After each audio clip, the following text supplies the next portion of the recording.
Hi hello నమస్తే, నేను మీ Gopi. Welcome back to our channel. ఈరోజు మన వచ్చరికి సీనియర్ జర్నలిస్ట్ ఎమ్మంది రామారావు గారు ఉన్నారు. సార్ నమస్తే. సార్ వేణుస్వామి గారి మీద సీనియర్ జర్నలిస్టులు, అదేవిధంగా సినిమా జర్నలిస్టులు శోభిత గారు కూడా కేసు పెట్టారు. ముఖ్యంగా సీనియర్ జర్నలిస్టులు అయితే కేసు పెట్టారు అని చెప్తున్నారు. సో ఎందుకు కేసు పెట్టవలసి వచ్చింది? అదేవిధంగా ఇక్కడ నుంచి అయినా సరే జాతకాలు మానేస్తారు వేణుస్వామి గారు? ఎందుకు కేసు అంటే ఆయన చేసిన మోసాలు అలా ఉన్నాయి. ఏంటి, ఏం మోసం చేశాడు ఆయన? అంటే మోసం చేయడం ఏంటండి, ఏదో నువ్వు 4 నెలల్లో చచ్చిపోతావు, మరి మహాతండ్రి యాగం చేయాలి, ఏదో మొత్తానికి ఎప్పుడు మృత్యువుతూను. తర్వాత ఏంటంటే ఒకసారి నీ పతనం అయిపోతావు, ఇప్పటి నుంచి నీకు ఫెయిల్యూర్ స్టార్ట్ అవుతాయి, తర్వాత ఏంటంటే నిన్ను అంతం చేస్తాయి. ఈ మాటలు చెప్పడానికి వీడెవడు అండి? డెవడు జ్యోతిష్యం నేర్చుకున్నాడు, జ్యోతిష్యం నేర్చుకున్నట్టు ఉండాలి. నువ్వు జ్యోతిష్యుడు కాదని నేను అనేక మార్లు చెప్పాను. జ్యోతిష్యుడికి వాక్కు శుద్ధి ఉండాలి. వాక్కు శుద్ధి ఎప్పుడు వస్తుంది?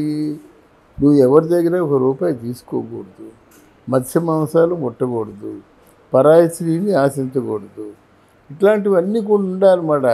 అంటే సత్యము, శౌచము, ధర్మము, ఈ 3 ఉన్నటువంటి వాడే దైవ సమానమైన శక్తుల్ని పొందగలిగి ఉంటాడు. నువ్వు అబద్ధాలు చెప్పకూడదు. ఆయన అబద్ధాలు చెప్తాడా నిజం చెప్తాడా ప్రపంచం చెప్తుంది, మనం చెప్పాల్సిన అవసరం లేదు. అది సత్యము. శౌచము అంటే శుచి అంటే కేవలం శుభ్రంగా స్నానం చేయడం అది కాదు. శుచి అంటే నువ్వు వేసుకున్న వస్త్రధారణగా ఒక గావంతా కప్పుకో, ఓ పంచే కట్టుకో, అది శుచి. దాన్ని శుచి అంటారు. అంతేగాని నువ్వేదో మోడర్న్ గుర్రాల తొక్క వేసుకొని అదేమవుతుందంటే నీకు కొంత ఇంటరాక్షన్ వల్ల నీ తాలూకు స్థిరత్వాన్ని దెబ్బతీస్తుంది. నువ్వు dressing and addressing is the main reason for the behaviour. ఆ డ్రెస్సింగ్ అనేది విలియం షేక్స్పియర్ చెప్పాడు అన్నమాట.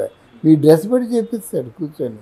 ఓహో ఇన్ని ఎలా అంటాడండి, నీ బొమ్మల తొక్కాలు కావాల్సి వచ్చాయా, నీ పువ్వుల తొక్కాలు కావాల్సి వచ్చాయా, నువ్వు భక్తిపరుడువా? సన్నాసి, బుద్ధి లేదు నీకు? ఇన్ని విధాలా? ఎవడో వచ్చి 10 లక్షలు ఇస్తే వాడి కష్టాలు తొలగిపోతాయా? ఎవడో ఇచ్చి 25 లక్షలు ఇస్తే వాడి కష్టాలు తొలగిపోతాయా? ఎవడో వచ్చి ఒక 5 తులాల రుద్రాక్షమాలని బంగారు మయం చేసేసి ఇస్తే కష్టాలు తొలగిపోతాయా? అలాగే ఎంతోమంది రెడీగా ఉన్నారు నీ దగ్గర రావడానికి, నేనే తీసుకొస్తా. అసలు పరమ లుత్సావేషాలు వేస్తున్నటువంటి వేధవా నువ్వు. నేను జైల్లో పెట్టడం కాదు, కొట్టేయాలి పట్టుకొని మనిషిని శిక్షించాలి జరిగిన దానికి. ఏమన్నా నువ్వు వెళ్ళావు, కేసీఆర్ ఏమో ఇంకో 30 సంవత్సరాలు ఆయనే సీఎం అన్నావు, డమాలో పడిపోయాడు ఆయన. నువ్వు అనపోయినా బాగుండేమో. జగన్మోహన్ రెడ్డి తాలూకా అదేదో దాని పేరేమో ఇన్నోవా వ్యాన్లో 2 కూర్చుంటున్నారు. జగన్మోహన్ రెడ్డి పక్కన ఉంటుండగా చెప్పాడు. అది చెప్పించుకోవడానికి ఆయన సిగ్గులేదు, చెప్పడానికి నీకు సిగ్గులేదు. ఏం చెప్పావు? మరో 20 సంవత్సరాలు డౌట్ లేదని చెప్పావు. డామ్ అని అట్టర్ ఫ్లాప్ అయిపోయాడు. ఇంకా వాడిని వదిలేశారంటే వాళ్ళు కనిగిరించి వదిలేయాలి, కానీ లేకపోతే ఏంటంటే ఇది అంటే మైండ్ సెట్, మైండ్ గేమ్ ఆడడం మంచిది కాదు. అంటే ఆయనకి పబ్బులు కూడా ఉన్నాయి, ఆయన మందు కూడా తాగుతారు. మందు కొడతా అని చెప్పాడు ఆయన. అంటే ఒక చేతితో మందు, ఒక చేత ముక్క ఉంటుంది, ఇంకో చేతి ఇంకొళ్ళేమో ఒక అమ్మాయిని చూస్తుంటాయి. ఈ వెధవ రండి దైవానాం మానుష రూపేణ. ఎవరైతే సత్యము, శౌచము, ధర్మంతో ఉంటాడో వాడికి వాణి పలికిస్తుంది. ఇంత గబ్బుగా ఉన్నవాడికేమో లేదనుకున్న వాళ్ళకి లేదండి, నాలాంటి వాడికి ఆ వాణి పలికించే పలుకే ఇన్ని వేలు వీడియోస్ చేశానంటే ఇంకా దానికి కారణం ఏంటంటే తెల్లాళ్ళు ఇస్తే పడి ఏడుస్తా. ఒక మంచి వాక్కు పలికించు తల్లి అని ఏడిస్తే ఆవిడ దయ కలిగితే మంచి వాక్కు వస్తుంది. అది మాట అలాగ ఉండాలి. కానీ ఇట్లాంటి వ్యక్తులు ఇంకా ఈ మధ్యన జర్నలిస్టులు అందరూ కలిసి మరి ఆమె కేసు పెట్టడం మాత్రం జర్నలిస్టులకి మళ్ళీ మేము జర్నలిస్టులమే, మేము కూడా తిరగబడగలం, మేము కూడా తిరగబడి కేసు పెట్టగలం అనేటువంటి అంశం వెలుగులోకి వచ్చినందుకు నాకు చాలా ఆనందంగా ఉంది. ఇదే ఐకమత్యాన్ని. అంటే వాళ్ళ ఆవిడ ఎవరైతే ఉన్నారో సో ఆమె నిన్న ఒక వీడియో పెట్టడం జరిగింది. జర్నలిస్టులు చెప్పుకోవడం కాదు, జనాలకు ఉపయోగపడే మంచి మంచి ప్రోగ్రామ్స్ చేయండి, కేవలం మా ఆయన మీద ఫోకస్ పెట్టమాకని చెప్తున్నాను. సో ఆమె వర్షం ప్రకారం మీరేం చెప్తారు? అలాగే వీళ్ళు ముందే ప్రిపేర్ అయ్యారండి. అది ప్రిపేర్ అయ్యారు ఏదో మొత్తానికి ఉంటుంది, దానికి కారణం ఉంటుంది అందరికీ. ఇప్పుడు నాకు ఎన్నో దెబ్బలు తగిలాయి, ఎవరైనా పట్టించుకుంటాడా? అంటే వాళ్ళ భార్య ఎవరైతే ఉన్నారో వాణి గారు, సో ఆమె ఏంటంటే నాగ చైతన్య గారు నాకు ఒక బ్యాగ్ గిఫ్ట్గా పంపించారని చెప్తున్నారు. ఎవరు? వేణుస్వామి వాళ్ళ ఆవిడ నాగ చైతన్య అడుగుతుంది. సో ఎందుకు మళ్ళీ లేదే అడిగారు? ఆవిడ చెప్పింది ఏంటంటే వీణావాణియే శోభితకు ఒక మంచి నా దగ్గర ఉన్న కాస్ట్లీయెస్ట్ బ్యాగ్ని పంపిస్తానని చెప్పింది. మీరు ఎలాగో తప్పుగా అర్థం చేసుకున్నారు.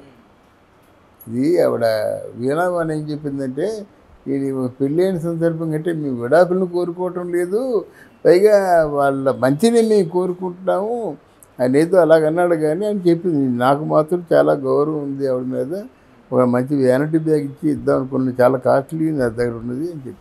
అది వద్దులేండి అవన్నీ. ఓకే. ఇక్కడ ఏంటంటే జర్నలిస్టుని మనం ఇప్పుడు జర్నలిస్టులు ముందుకు రావడం మాత్రం చాలా గొప్ప విషయం అండి. ఒకప్పుడు జర్నలిస్టులనేమో ఇంటికి ఒక శ్రేయభిలాషులుగా చూసేవాళ్ళు ప్రొడ్యూసర్లు, డైరెక్టర్లు. కానీ ఈరోజు జర్నలిస్ట్కి ప్రవేశం లేదు.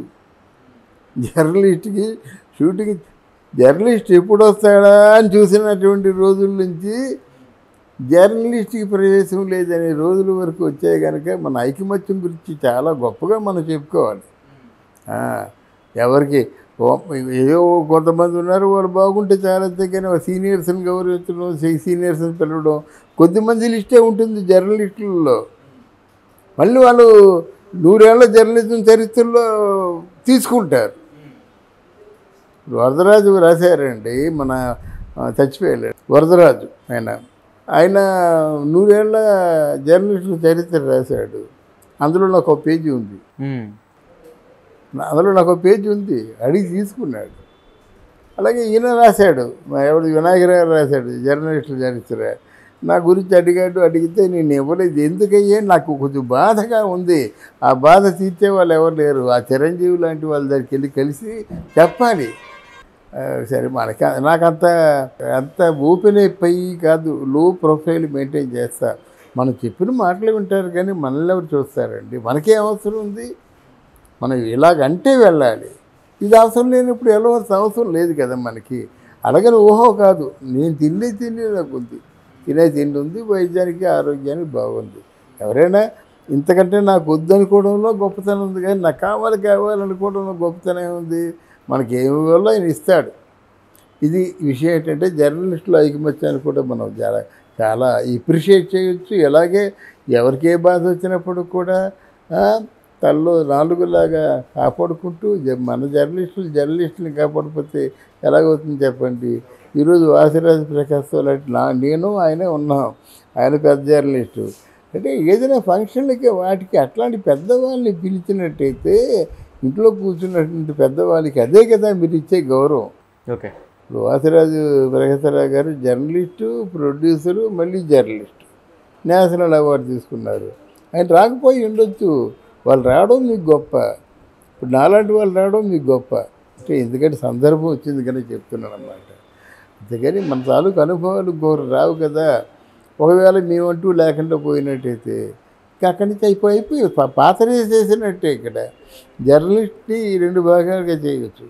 ఏంటంటే మీకు 2000 ముందు ఉన్న జర్నలిస్టులు 2000కి ఆల్మోస్ట్ ఆల్ ఇండస్ట్రీ వచ్చేసింది. తర్వాత జర్నలిస్టులు అంటే మీకు 2000 నుంచే మీకు ఆర్టిస్టుల తాలూకు చరిత్ర ఎవరైనా ఫాలో అయితే తెలుస్తుంది. దాని ముందు ఎవరికి తెలియదు కదా, చెప్పలేరు కదా.